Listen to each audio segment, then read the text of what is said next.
morning, or depending on when you're watching this, good afternoon, good evening, or good night. My name's Ross, and as always told out of Voice of Radio.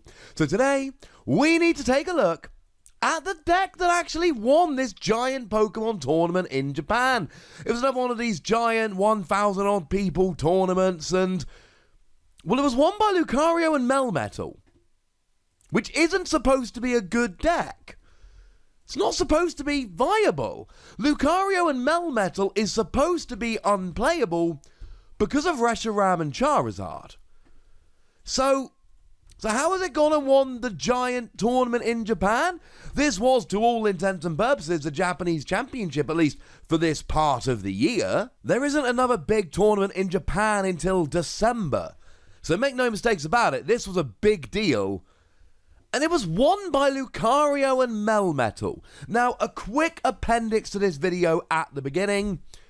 The other deck in the final was a Reshiram and Charizard deck. And there was a point in the game where they could have used Guzma, remember Japan are in a slightly different format, to win the game.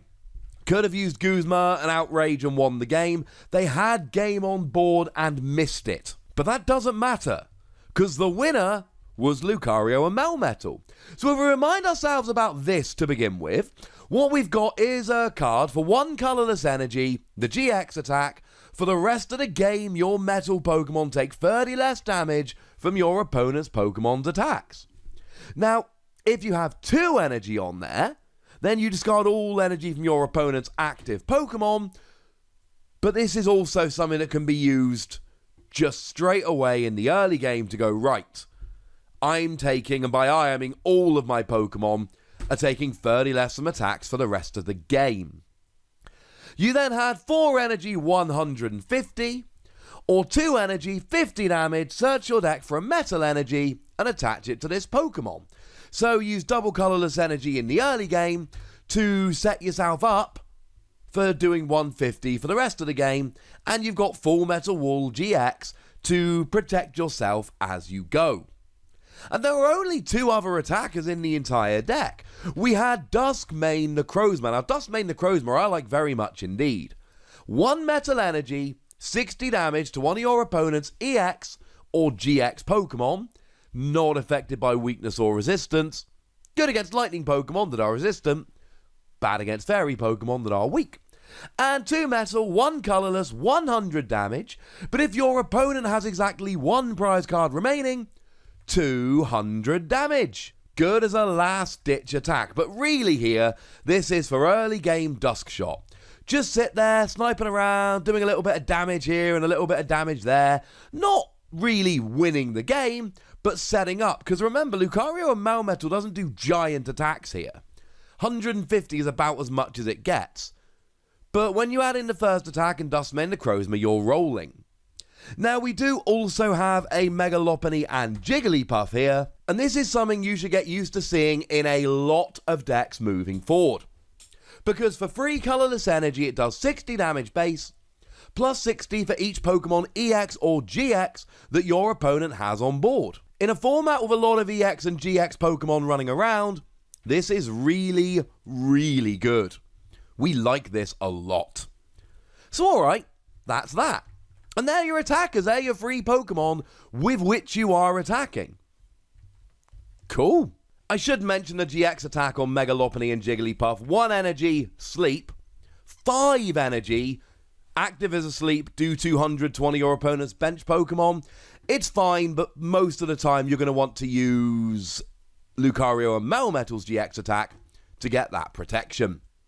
Now, the other Pokemon we play, there are Jirachi in here. Jirachi is very important because it gets you set up. It's got that redonkulous ability, Stellar Wish.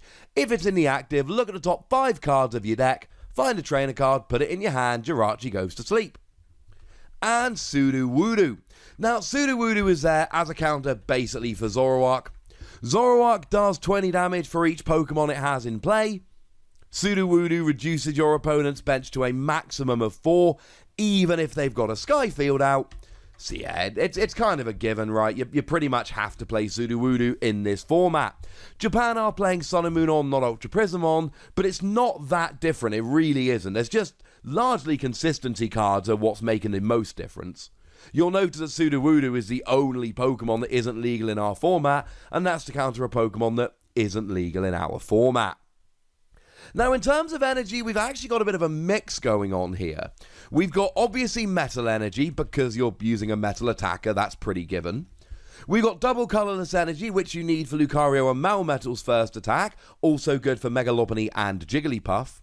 We are actually playing unit energy here, Lightning, Psychic, and Metal, which is really quite nice, but not for paying attacks. I know that sounds a bit weird. You don't need this unit energy, because the only non-metal, non-colourless attack cost you've got is Sudowoodo's fighting energy, and this doesn't cover it. Why are we playing this? And the reason is, we're playing Guzma and Hala. Guzma and Hala lets you search your deck for a stadium card, but if you discard 2 cards from your hand, you can then also search for a special energy and a Pokemon tool. Well, we're really relying on Power Plant here as our stadium of choice. Tools are very important, we'll get there in a minute. So, you're going to be playing Guzma and Hala. So if you're playing Guzma and Hala anyway, why not play unit energy and just be able to search out your energy?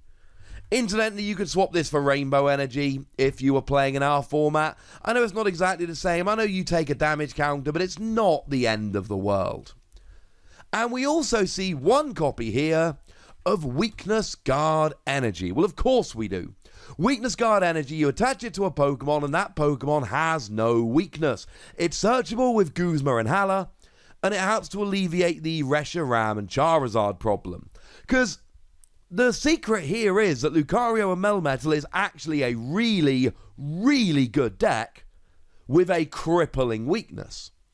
So you play one Weakness Guard Energy, it's searchable with Guzma and Hala, but you also play Metal Frying Pan. Metal Frying Pan is a Pokemon tool. When you attach it, you take 30 less from attacks, and you have no weakness. Now, if you've used a GX attack on Lucario and Melmetal, and you should have, all of a sudden you're taking 60 less damage from attacks. As a Pokemon that's sitting there with a natural 260 HP anyway, and you don't have any weakness, yeah, that's pretty gosh darned important, ladies and gentlemen. That's pretty gosh darned important. And this is how you deal with Reshiram and Charizard. You've got Metal Frying Pan and you've got Weakness Guard Energy. They are both searchable with Guzma and Hala. And yes, your opponent's going to be playing Field Blower, as incidentally are you. But they can't keep doing this forever. And as soon as they run out of steam, you're in, ladies and gentlemen. Now, there is actually one more card we're seeing here in terms of Pokemon Tool. It's Counter Gain. You're behind on prizes, you pay 1 colourless energy less to attack. It's really nice, especially for Mega Lopunny and Jigglypuff, because then it's a double colourless energy attack.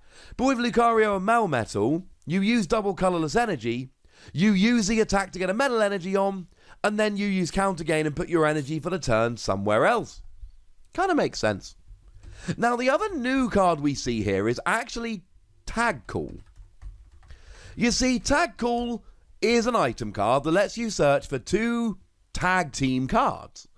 Now, that could be your Lucario and Melmetal or your Mega Lopunny and Jigglypuff, but it could also be your supporters. We've already talked at length about Guzma and Hala, but we see a couple others here as well. We have Cynthia and Caitlyn. Put a supporter card from your discard pile into your hand. You may discard a card and draw 3 cards. Well, that's really good for reusing your supporters. But that's not all, ladies and gentlemen. We actually play a Mallow and Lana. Switch your active Pokemon with one of your bench. You may discard 2 cards from your hand and heal 120 from the Pokemon you sent to the bench. Bearing in mind, Lucario and Melmetal is supposed to be a little bit of a tank. It is supposed to be a Pokemon that can tank a few hits and chip away. This is not a giant one-hit KO Pokemon. This is fun. This is really fun. So I am 100% completely in favour of playing all of these tag teams. They work very nicely. Now, in terms of stadiums, I've already mentioned Power Plant. It's really good for turning off stuff like Mewtwo and Mew, the new Silvally, Dedenne, etc. And you really are not relying on GX ability, so that's very nice. And then in terms of the rest, is pretty much what we'd expect. Ace Roller is still legal, so you're definitely playing that for a bit of healing. Our draw cards of choice are going to be Cynthia and Lily. Well, of course they are. We're playing Switch, but we're also playing a skateboard because Jirachi is way too good of a skateboard to not play it. We're playing 3 copies of Reset Stamp. The reason we're playing so many Reset Stamp here is very simply because you're trying to tank. Which means that if you can get your opponent down to 1 or 2 prizes remaining, put them down to a 1 or 2 card hand, and then keep tanking, they are just not going to have the resources to take you out. If you've got a really difficult Pokemon to KO, then Reset Stamp can be a lot more impactful. We also play Lieutenant Surge here, just in case you want to ever play more than one supporter card in a turn. And then, obviously, we're playing Guzma because Guzma. And we're playing Nest Ball because all of our Pokemon here are basics. Yeah, you need to make a couple of changes if you want to be playing this outside of Japan, but there's nothing crucial to the deck we're losing. Yeah, Ace Roller goes away, but we can work around that. We can always play stuff like Super Scoop Up if you really want to. I like this. I think this is a really good deck. I'm delighted that it won. Yes, it maybe shouldn't have won the final, but even if it shouldn't have won the final, it still made it there in a gigantic, super competitive tournament, so you know what? I'm giving it a pass. This is a phenomenal deck, and it's one we need to take very seriously. But I'd like to know what you think about it, so let me know in the comment section. Go nuts! Be nice.